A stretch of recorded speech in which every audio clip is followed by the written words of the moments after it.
Hello दोस्तों, कैसे हैं आप। दोस्तों, अक्सर मैं आपके पास शिक्षा भर्ती से जुड़ी जानकारी लाता रहता हूं और आज शिक्षा भर्ती से जुड़ी जानकारी मैं आपके सामने लेकर आया हूं। साथ में हमारे उपचुनाव कब से हो सकते हैं इस बारे में भी जानकारी मिली है और कोशिश हमारी यही रहनी चाहिए दोस्तों कि उपचुनाव से पहले हमें ज्वाइनिंग मिल जाए, चाहे वर्ग 1 की बात करें वर्ग 2 की बात करें।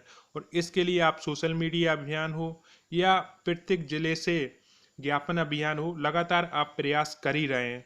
तो दोस्तों, आज की जो न्यूज़ है वो दैनिक भास्कर की है, ग्वालियर से निकलता है 21 जुलाई 2020 मंगलवार को। और ये सीपरी का जो पेज है उसमें ये न्यूज़ दी गई है। जैसा कि आप न्यूज में पढ़ रहे हैं कि वर्ग 1 शिक्षक भर्ती पर बवाल, कोर सब्जेक्ट की बजाय एलाइड वालों को तवज्जो से बड़ा आक्रोश।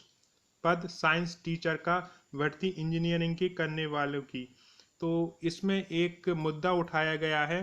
और जैसे आप जानते हैं कि एलाइड सब्जेक्ट वाले हैं वो भी अपनी मांग रख रहे हैं कि हमें अलाउ क्यों नहीं किया जा रहा।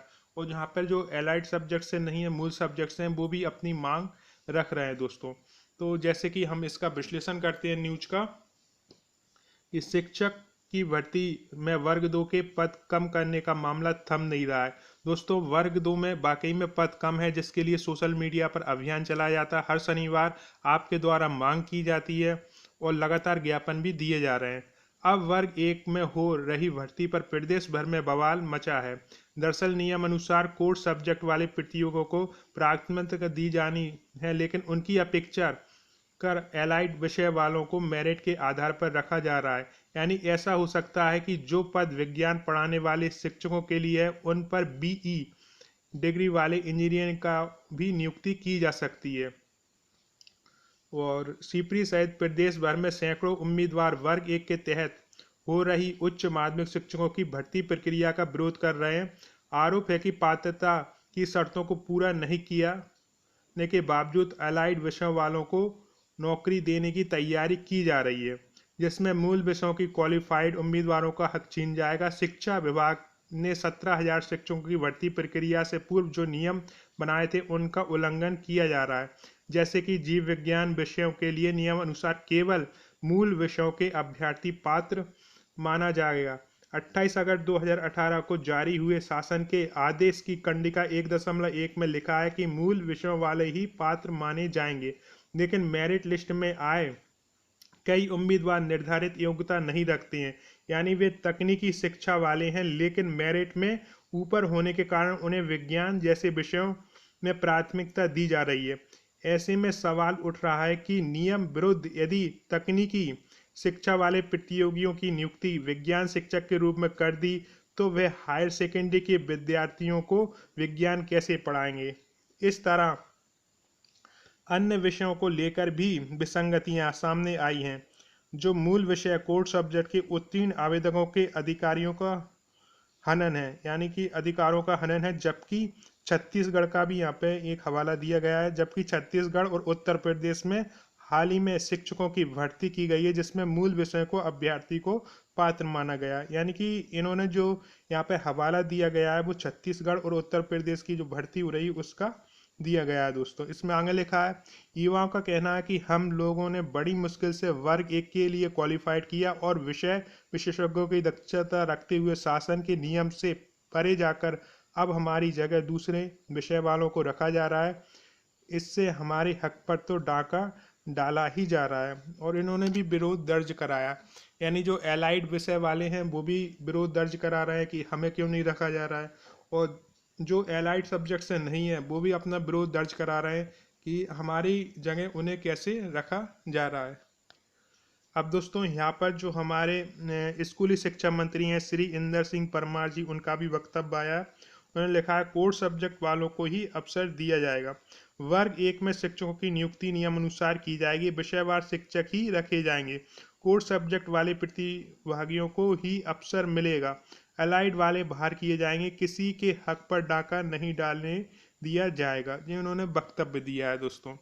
तो इस हिसाब से दोनों ही अपनी अपनी जगह मांग कर रहे हैं। एलाइड वाले मांग कर रहे हैं कि हमें अलाउ किया जाए, और जबकि डीपीआई जो आपका आदेश है 28 अगस्त 2018 का, उसका हवाला दे रहा है कि हमने उसमें आपके साथ किया था कि बॉटनी और जूलॉजी वालों को ही हम जो है रखेंगे, तो एलाइड वालों ने भी वहाँ पर एक विरोध दर्ज कराया कि हमें फिर आप ज्वाइनिंग क्यों नहीं दे रहे। तो उस हिसाब से तो सभी अपनी अपनी मांग कर रहे हैं दोस्तों। तो ये न्यूज़ आज के न्यूज़पेपर में आई है। अगली न्यूज़ पर चलते हैं दोस्तों। अगली न्यूज़ दोस्तों ओबीसी के 27% आरक्षण पर रोक बरकरार रहेगी, इस पर आई है। जैसे कि आप देख रहे हैं कि हाई कोर्ट में अगली सुनवाई 18 अगस्त को होगी। इसमें लिखा है प्रदेश सरकार द्वारा ओबीसी वर्ग के 14% आरक्षण को बढ़ाकर 27% किए जाने पर पूर्व में लगाई गई रोक को वापस लेने से हाईकोर्ट ने इनकार कर दिया है। सोमवार को इस सुनवाई के बाद जस्टिस संजय यादव और जस्टिस बी के श्रीवास्तव की युगल पीठ ने ये मत दिया है। अगली सुनवाई 18 अगस्त को होगी।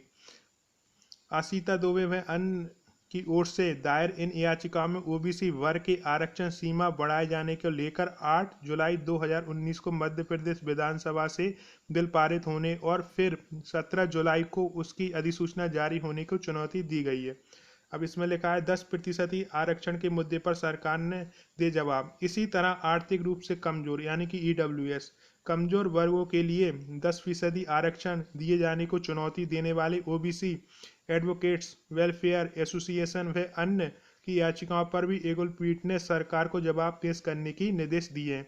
इन याचिकाकर्ताओं की ओर से अधिवक्ता रामेश्वर पी सिंह पैरवी कर रहे हैं एवं ओबीसी के छात्र छात्राओं की ओर से इंटरवीन की हैसियत से प्रारंभ काल से पैरवी करते आ रहे हैं। तो इसमें भी ये आया है पेज नंबर 2 पर, और इसकी न्यूज़ दी है वो भी हम पढ़ लेते हैं दोस्तों।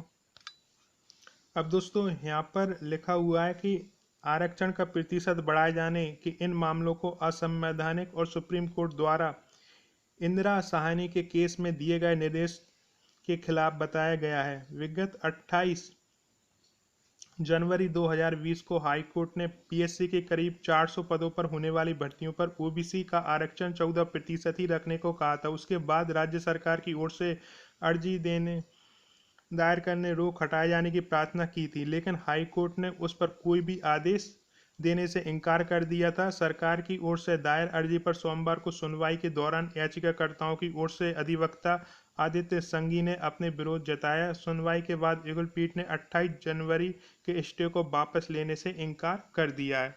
तो दोस्तों ये तो ओबीसी से संबंधित हो गया कि ओबीसी का जो आरक्षण है उस पर सुनवाई जारी है। अब जो अगली सुनवाई होगी उस पर ही कोई फैसला इस पर आ सकता है। अब हम चुनाव से संबंधित जो न्यूज़ है वो और देख लेते हैं, क्योंकि आपकी जो ज्वाइनिंग हो वो चुनाव से यदि पहले हो जाती है, जो उपचुनाव होने वाले हैं, तो दोस्तों बेस्ट रहेगा। उसी के लिए हमें प्रयास करना है। अब दोस्तों जैसे कि आप देख रहे हैं कि सितंबर के अंत तक करवा देंगे मध्य प्रदेश में उपचुनाव। मुख्य चुनाव आयुक्त ने यह वक्तव्य दिया है। और जैसे आप देख रहे हैं कि इसमें लिखा है मध्य प्रदेश में 26 विधानसभा सीटों के उपचुनाव के लिए राजनीतिक दलों की चल रही चुनावी तैयारियों के बीच मुख्य चुनाव आयुक्त सुनील अरोड़ा का बड़ा बयान सामने आया है। मुख्य चुनाव आयुक्त ने कहा कि मध्य प्रदेश सितंबर के अंत तक उपचुनाव हो जाएंगे। एक चैनल से इंटरव्यू में अरोड़ा जी ने कहा है कि देश में सभी 46 सीटों पर, जबकि मध्य प्रदेश की 26 सीटों पर उपचुनाव समय से करवाए जाएंगे। इसके बाद ही बिहार के आम चुनाव कराए जाएंगे, यानी कोरोना महामारी के बीच संक्रमण से बचाव के उपाय का मतदान करवाए जाएंगे, जिसमें मतदाताओं को मास्क, ग्लव्स, सैनिटाइजर और सोशल डिस्टेंसिंग का पालन कर मतदान करवाए जाने की व्यवस्था होगी।